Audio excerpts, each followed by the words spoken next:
Good morning to all. Today we discussed about primary data and their classifications. First we taken upon collection of the primary data.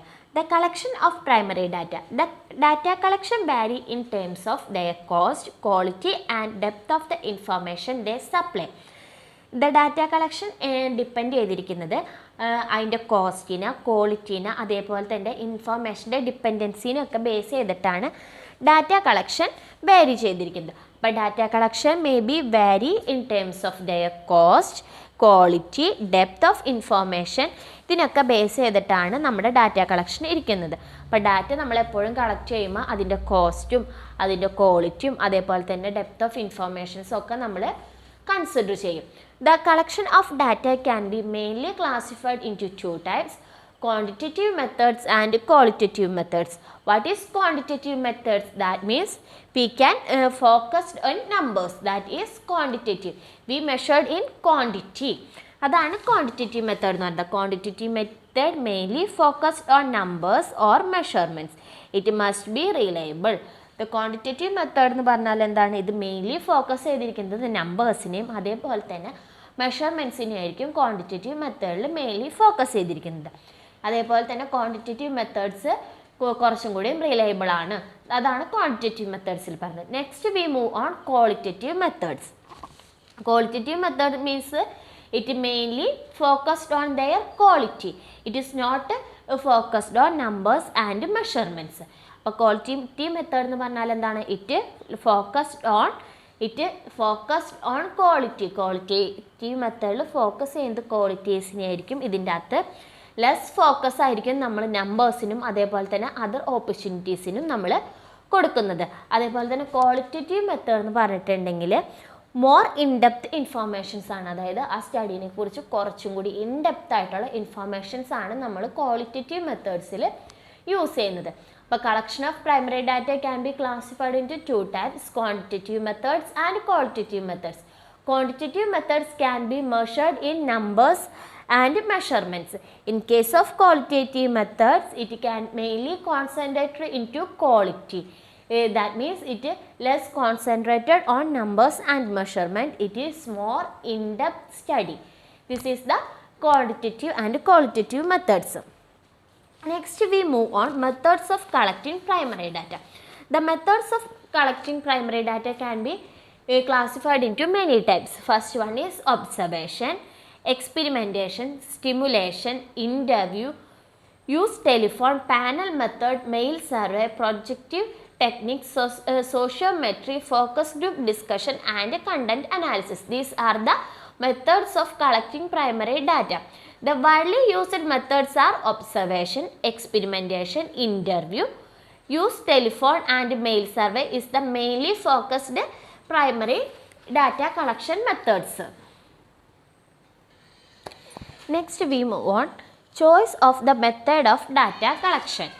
അതായത് നമ്മൾ എന്തൊക്കെ methods use ചെയ്തിട്ടാണ് അല്ലെങ്കിൽ എന്തൊക്കെ choices ആണ് നമ്മുടെ data കളക്ഷനിലുള്ളതാണ് നമ്മൾ നെക്സ്റ്റ് നോക്കുന്നത്. അതിനകത്ത് ഫസ്റ്റ് വൺ ആണ് the nature of the study. Nature of the study എന്ന് പറഞ്ഞാൽ എന്താണ്? നമ്മുടെ സ്റ്റഡിയുടെ നേച്ചർ എന്താണെന്നുള്ളത് ഐഡൻറ്റിഫൈ ചെയ്യുക. അതാണ് നേച്ചർ ഓഫ് ദ സ്റ്റഡിയിൽ പറയുന്നത്. നമ്മൾ കറക്റ്റായിട്ട് എന്താണ് നമ്മുടെ നേച്ചർ എന്നുള്ളത് ഐഡൻറ്റിഫൈ ചെയ്താൽ മാത്രമേ നമുക്ക് നല്ല രീതിയിൽ നമ്മുടെ റിസർച്ച് വർക്ക് മൂവ് ചെയ്യാനായിട്ട് പറ്റുള്ളൂ. അപ്പോൾ അതുകൊണ്ട് നമ്മുടെ നേച്ചർ ഓഫ് ദ സ്റ്റഡി നമ്മൾ ഐഡൻറ്റിഫൈ ചെയ്യുക. It depends upon the education level of the dependence. That means nature of the study depend ചെയ്തിരിക്കുന്നത് ആളുടെ എഡ്യൂക്കേഷൻ ലെവലിനെയും കൂടി ബേസ് ചെയ്തിട്ടായിരിക്കും. അതേപോലെ തന്നെ നേച്ചർ ഓഫ് ദ സ്റ്റഡിയിൽ നമ്മൾ ആദ്യം തന്നെ ഐഡൻറ്റിഫൈ ചെയ്യുക ഏത് മെത്തേഡ്സ് യൂസ് ചെയ്താലാണ് അവരിൽ നിന്ന് കറക്റ്റ് ഇൻഫോർമേഷൻസ് നമുക്ക് കിട്ടാന്ന്. എക്സാമ്പിൾ പറഞ്ഞാൽ ഒരു ഇൻ്റർവ്യൂ മെത്തേഡ് ചൂസ് ചെയ്ത ആളാണോ അല്ലെങ്കിൽ മെയിൽ ക്വസ്റ്റിനെയർ ചൂസ് ചെയ്താലാണോ നമുക്ക് ഏറ്റവും നല്ല ഇൻഫോർമേഷൻസ് റെസ്പോണ്ടൻസിൻ്റെ നിന്ന് കിട്ടാമെന്നുള്ളതും കൂടി നമ്മൾ നോക്കണം. അതാണ് നേച്ചർ ഓഫ് ദ സ്റ്റഡിയിൽ പറയുന്നത്. നമ്മുടെ സ്റ്റഡിയുടെ നേച്ചർ എങ്ങനെയാണ്, ആ നേച്ചർ നമുക്ക് കറക്റ്റായിട്ട് മൂവ് ചെയ്യാനായിട്ട് ഏത് മെത്തേഡ്സ് നമ്മൾ ഫോളോ ചെയ്യണം എന്നുള്ളതൊക്കെ നമ്മൾ ഫസ്റ്റ് സ്റ്റെപ്പിൽ നോക്കാം. നെക്സ്റ്റ് നമ്മൾ പറയുന്നത് the unit of enquiry. The unit of enquiry എന്ന് പറഞ്ഞിട്ടുണ്ടെങ്കിൽ നമ്മൾ നോക്കാം നമ്മുടെ യൂണിറ്റ് ഓഫ് എൻക്വയറി നമ്മൾ ഇൻഡിവിജ്വൽ പേഴ്സണെയാണോ അല്ലെങ്കിൽ എന്തെങ്കിലും ഒരു ഗ്രൂപ്പ് ഓഫ് പേഴ്സണെ ഹൗസ് ഹോൾഡ്സിനെ എന്തിനാണോ നമ്മൾ എടുക്കുന്നത് എന്നുള്ളത് നമ്മൾ നെക്സ്റ്റ് ചെക്ക് ചെയ്യാം. അപ്പോൾ അതാണ് unit of the enquiry means if the unit of enquiry is individual or house hold then we choose the interview. അതായത് ഇൻഡിവിജ്വലിനെയാണ് നമ്മൾ ചൂസ് ചെയ്യുന്നുണ്ടെങ്കിൽ നമുക്ക് എന്ത് പറ്റും, ഡയറക്റ്റ് ഇൻ്റർവ്യൂ ആയിട്ട് നമുക്ക് പറ്റും, ഡയറക്റ്റ് ഇൻ്റർവ്യൂ ആയിട്ട് നമുക്ക് കണ്ടക്ട് ചെയ്യാം. ഇൻ കേസ് ഓഫ് നമ്മളൊരു ഹൗസ് ഹോൾഡിനെ അല്ലെങ്കിൽ ഗ്രൂപ്പ് ഓഫ് പേഴ്സണെയാണ് നമ്മൾ ചൂസ് ചെയ്യുന്നുണ്ടെങ്കിൽ അവർക്ക് എന്ത് കൊടുക്കാം, ക്വസ്റ്റിനെയർ കൊടുക്കാം, അല്ലെങ്കിൽ മെയിൽഡ് സർവേ ഒക്കെ നമുക്ക് ചൂസ് ചെയ്യാം. അപ്പോൾ അതാണ് യൂണിറ്റ് ഓഫ് എൻക്വയറിയിൽ പറയണത്.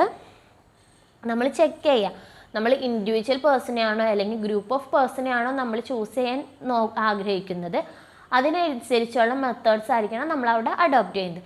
ഇൻഡിവിജ്വൽ പേഴ്സൺ ആണെന്നുണ്ടെങ്കിൽ നമുക്ക് അവിടെ ഇൻ്റർവ്യൂ നമുക്ക് സക്സസ്ഫുൾ ആക്കാനായിട്ട് പറ്റും. ഇൻ ഗ്രൂപ്പ് ഓഫ് പേഴ്സൺ ആണെന്നുണ്ടെങ്കിൽ നമുക്ക് ക്വസ്റ്റിനെയർ കൊടുക്കുക അല്ലെങ്കിൽ മെയിൽഡ് സർവേ കൊടുക്കുക ഒക്കെ ആയിരിക്കും കുറച്ചും കൂടി ബെറ്റർ. അതാണ് യൂണിറ്റ് ഓഫ് എൻക്വയറിയിൽ പറയുന്നത്. നെക്സ്റ്റ് പറയുന്നത് the size of the sample. The size of the സാമ്പിളിൽ പറയുന്നത് if the sample size is small the area covered is large. അതായത് നമ്മുടെ സാമ്പിൾ സൈസ് സ്മോൾ ആണെന്നുണ്ടെങ്കിൽ നമ്മൾ കവർ ചെയ്യുന്ന ഏരിയ എങ്ങനെയായിരിക്കും, ലാർജ് ആയിരിക്കും. കുറച്ച് പേരിൽ നിന്ന് നമുക്ക് എന്ത് ചെയ്യാം, ഒരുപാട് ഇൻഫോർമേഷൻസ് നമുക്ക് കളക്ട് ചെയ്യാൻ പറ്റും. അപ്പോൾ നമ്മുടെ സാമ്പിൾ സൈസ് സ്മോൾ ആണ്, ദാറ്റ് മീൻസ് നമ്മുടെ നമ്പർ ഓഫ് നമ്മൾ കളക്ട് ചെയ്യുന്ന പേഴ്സൺസിൻ്റെ നമ്പർ, ഇൻഫോർമേഷൻസ് കളക്ട് ചെയ്യുന്ന പേഴ്സൺസിൻ്റെ നമ്പർ കുറവാണെന്നുണ്ടെങ്കിൽ നമ്മൾ നേരത്തെ പറഞ്ഞിട്ട് നമുക്ക് അവിടെ ഏത് മെത്തേഡാണ് ചൂസ് ചെയ്യാൻ പറ്റുക, ഇൻ്റർവ്യൂ മെത്തേഡ് നമുക്ക് ചൂസ് ചെയ്യാം. ഇൻ കേസ് ഓഫ് നമ്മൾ വൈഡ് റേഞ്ച് ഓഫ് ഏരിയ അല്ലെങ്കിൽ സ്കാറ്റേർഡ് ആയി കിടക്കുന്ന ഒരു ഏരിയ ആണ് നമ്മൾ ചൂസ് ചെയ്യണമെന്നുണ്ടെങ്കിൽ നമുക്ക് മെയിലിംഗ് ക്വസ്റ്റിനെയർ ആയിരിക്കും കുറച്ചും കൂടി പ്രിഫറബിൾ ആയിട്ടുള്ളത്. അപ്പോൾ സൈസ് ഓഫ് ദ സാമ്പിൾ പറയുന്നത് സാമ്പിൾ സൈസ് നോക്കാം, സ്മോൾ ആണ് നമ്മുടെ സാമ്പിൾ സൈസ് എന്നുണ്ടെങ്കിൽ നമുക്ക് അവിടെ ഇൻ്റർവ്യൂ മെത്തേഡ് നമുക്ക് അഡോപ്റ്റ് ചെയ്യാം.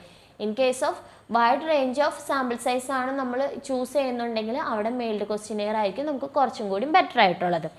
ഇതാണ് സൈസ് ഓഫ് ദ സാമ്പിളിൽ പറയുന്നത്. Next we move on scale of the survey. The scale of the സർവേയിൽ നമ്മൾ പറഞ്ഞത് ലാർജ് സ്കെയിൽ ഓഫ് സർവേ ആണ് നമ്മൾ കണ്ടക്ട് ചെയ്യാൻ ഉദ്ദേശിക്കണമെന്നുണ്ടെങ്കിൽ അവിടെ മെയിലിംഗ് ആയിരിക്കും നമുക്ക് കുറച്ചും കൂടി ബെറ്റർ ആയിട്ടുണ്ടായിരിക്കുക. അപ്പോൾ അതിന് നമ്മൾ എന്ത് ചെയ്യണം, ഒരു ട്രെയിൻഡ് ഇൻവെസ്റ്റിഗേറ്റർ അതിന് വേണ്ടി അപ്പോയിൻറ്റ് ചെയ്യണം. അപ്പോൾ സ്കെയിൽ ഓഫ് സർവേയിൽ പറയുന്നത് നമ്മൾ ലാർജ് സ്കെയിൽ ഓഫ് സർവേ ആണ് നമുക്ക് റിക്വയർഡ് ആയിട്ടുള്ളതെന്നുണ്ടെങ്കിൽ നമ്മൾ എന്ത് ചെയ്യണം, ഒരു ട്രെയിൻഡ് ഇൻവെസ്റ്റിഗേറ്ററിനെ അപ്പോയിൻറ്റ് ചെയ്യുകയും മെയിലിംഗ് മെത്തേഡ്സ് അവിടെ ചൂസ് ചെയ്യുകയും ചെയ്യാം.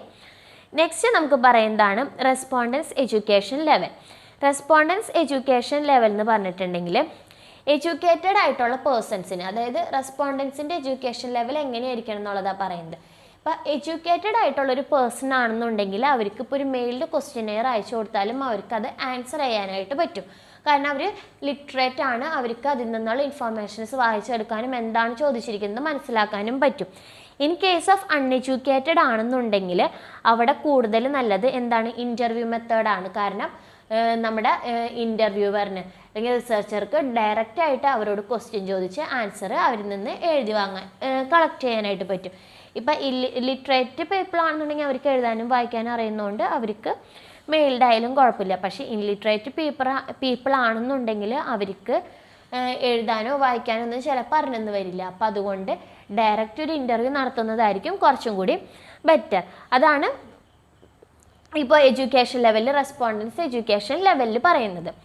നെക്സ്റ്റ് കാറ്റഗറി വരുന്നതാണ് the types and intensity of the information to be collected. ഇതിൻ്റെ അകത്ത് പറയുന്നത് collecting factual and non emotional data, interviewing or mailing is suitable.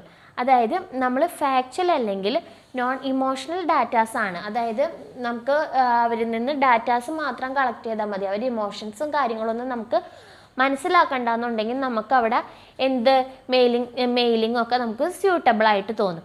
In case of നമ്മൾ in-depth study ആണ് അല്ലെങ്കിൽ ഇൻഡെപ്ത് സർവേ ആണ് നമ്മൾ അവിടെ നടത്തുന്നതെന്നുണ്ടെങ്കിൽ ഇൻ്റർവ്യൂ ആയിരിക്കും കുറച്ചും കൂടി എസെൻഷ്യലായിട്ട് ഉള്ളത്.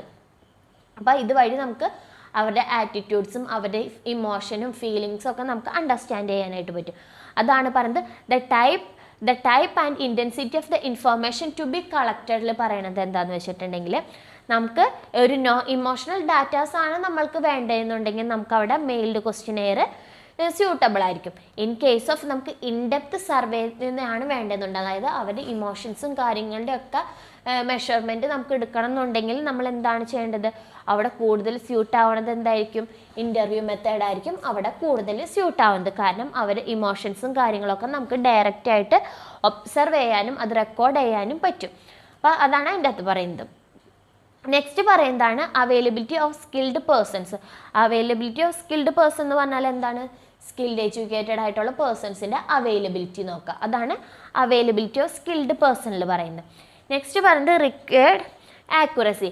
റിക്വയർഡ് ആക്യുറസി എന്ന് പറഞ്ഞിട്ടുണ്ടെങ്കിൽ നമുക്ക് ആക്യുറേറ്റ് ആയിട്ടുള്ള ഡാറ്റാസ് നമുക്ക് കിട്ടണം എന്നുണ്ടെങ്കിൽ നമ്മൾ കൂടുതലും ഇൻ്റർവ്യൂ മെത്തേഡ്സ് ചൂസ് ചെയ്താലാണ് നമുക്ക് കുറച്ചും കൂടിയും ആക്യുറേറ്റ് ആയിട്ടുള്ള ഇൻഫർമേഷൻസ് നമുക്ക് കിട്ടാം.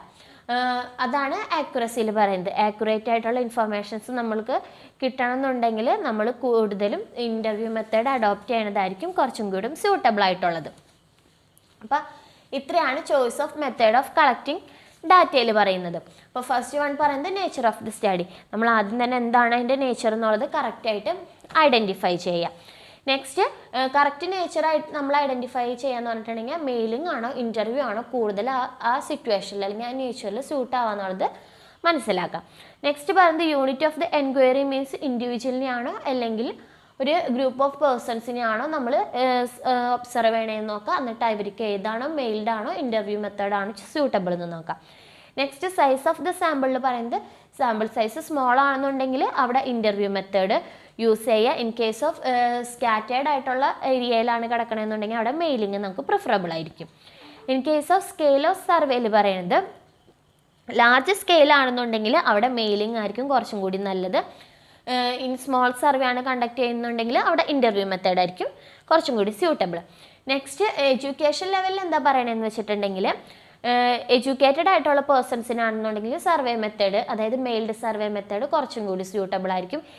In case of uneducated or illiterated peoples ആണെന്നുണ്ടെങ്കിൽ അവർക്ക് കുറച്ചും കൂടി സ്യൂട്ടബിൾ ആയിട്ടുള്ളത് ഇൻ്റർവ്യൂ മെത്തേഡ് ആയിരിക്കും. Next type and intensity of the information to be കളക്റ്റഡിൽ പറയുന്നത് എന്താണെന്ന് വെച്ചിട്ടുണ്ടെങ്കിൽ ഇമോഷണൽ ഡാറ്റാസൊക്കെയാണ് നമ്മൾ കളക്ട് ചെയ്യുന്നതെന്നുണ്ടെങ്കിൽ അവിടെ കൂടുതൽ മാച്ച് ഇൻ്റർവ്യൂ മെത്തേഡ് ആയിരിക്കും. In case of non emotional datas ഒക്കെ ആണെന്നുണ്ടെങ്കിൽ അവിടെ മെയിൽഡ് ക്വസ്റ്റ്യനെയർ ആയിരിക്കും കുറച്ചും കൂടി suitable. Next availability of skilled persons means നമ്മുടെ സ്കിൽഡ് പേഴ്സൺസിൻ്റെ, അതായത് എഡ്യൂക്കേറ്റഡ് ആയിട്ടുള്ള ട്രെയിൻഡ് ആയിട്ടുള്ള പേഴ്സൺസിൻ്റെ അവൈലബിലിറ്റിയാണ് അതിൻ്റെ അകത്ത് പറയുന്നത്. നെക്സ്റ്റ് റിക്വയർഡ് ആക്യുറസിയിൽ പറയുന്നത് എന്താണെന്ന് വെച്ചിട്ടുണ്ടെങ്കിൽ നമുക്ക് കറക്റ്റ് ആയിട്ടുള്ള ഇൻഫർമേഷൻസ് നമുക്ക് കളക്ട് ചെയ്യണമെന്നുണ്ടെങ്കിൽ അവിടെ നമുക്ക് കുറച്ചും കൂടി സ്യൂട്ടബിൾ ആയിട്ടുള്ള മെത്തേഡ് ഏതാണെന്ന് വെച്ചിട്ടുണ്ടെങ്കിൽ ഇൻ്റർവ്യൂ മെത്തേഡാണ്.